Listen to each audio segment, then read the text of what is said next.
Bali guys, ano na ako sa washing na ako, sa dryer na. Ay sa wash timer naman, sa wash. Bali yung binutasan ko na siya tatlo. Isa sa gitna, dalawa sa gilid.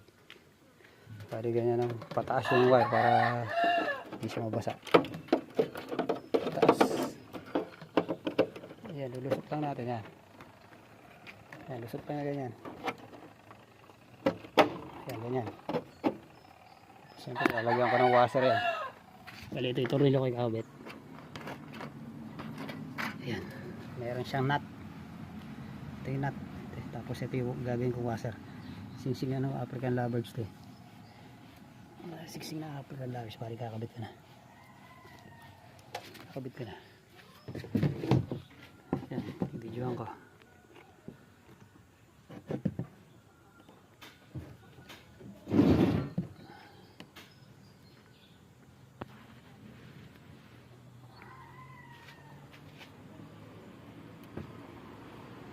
Una tornilyo.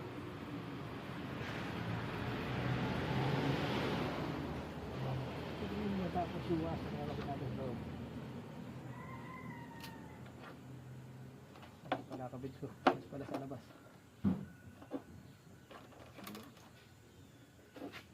Naglag pa.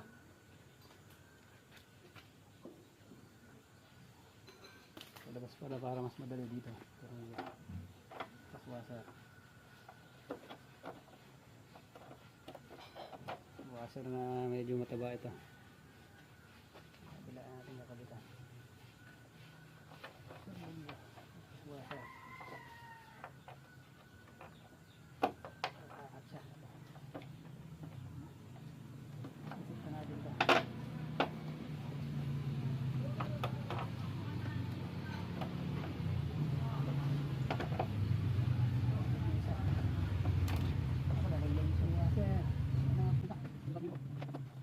Bali yan guys, nilagyan ko ng washer yan kabilaan para hindi siya dumikit, hindi dumikit dun sa may pinakakaha, para pagka pinit hindi mahigpit.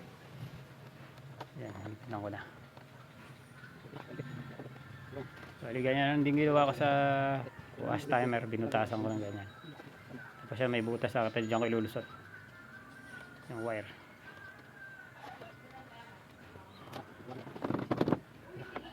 Yan, okay na yan. Bali ito yung lock.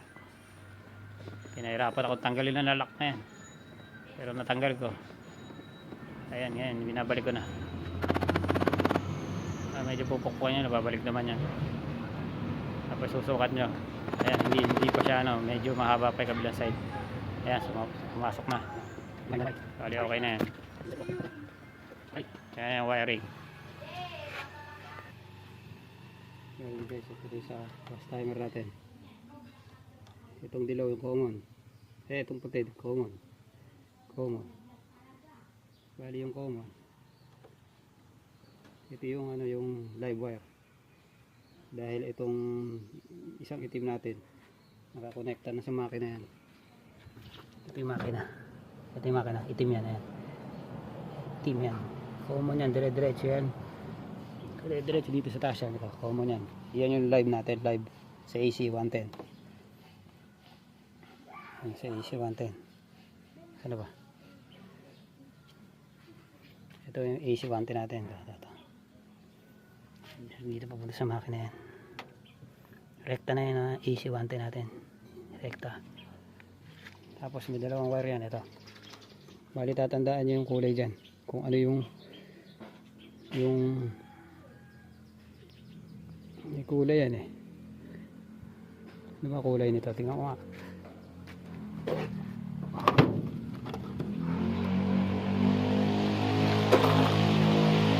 Yung pula asul saka puti.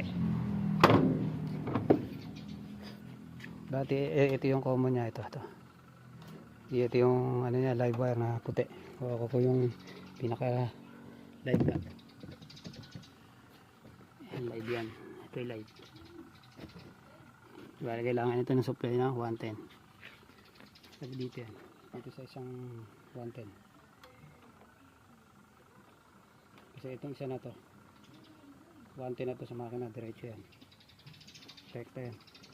Tapos ito ngayon, hanapin nyo dito yung yung pa-drain niya. Kailangan hindi magkamali. Yung pa-drain itong pa-dryer. Bali ito yung pa-dryer na ikot. Bali dito sa ano. Bali ito sa ano to, sa dilaw.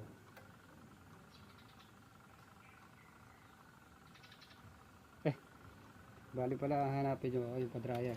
Ito pala yung pa-dryer. Dito sa pula yun. Ito sa pula. Pula kayo kukonekta. Para pag ganun ang ikot. Tapos ito sa dilaw to. Pakabila naman. Kaliwat kanan na ikot. Yan. Yan na. Dito na ako. Pero okay na yan. Ayan, paandarin ko na. Yan, okay na yung wiring. Hindi mo dikit-dikit. Paandarin ko ngayon. Plug natin. Ito yung plug. Titignan nyo kung buhay yung ano natin, yung sa dryer switch. Patay, yan, nakapatay. Tapos ito yung ano natin, yung timer. Pihitin ko.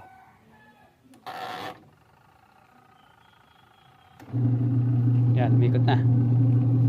Ayan, pa-dryer yan. Ganyan pa-dryer. Tayo natin, 5 seconds. Ayan, okay na siya. Nagwawash na siya.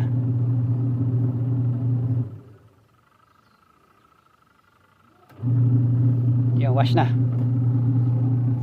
Ingat kayo dito pagka nabuhay nyo ito, napihit nyo ito, ano yan, pwedeng masunog. Kaya nagpapagawa sa inyo, tuturo naman sa inyo pagka nagpagawa kayo.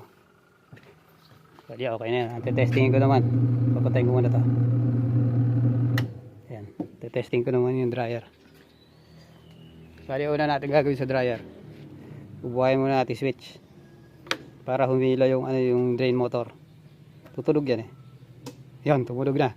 Saka natin ngayon pipihitin yung timer. Yan guys, oh. Double switch yan, double switch. Hindi nyo pwede patayin dito yan para mamatay yan. Taas yung takip. Patay na siya. Yan, naki-convert ko na yung automatic washing machine sa manual.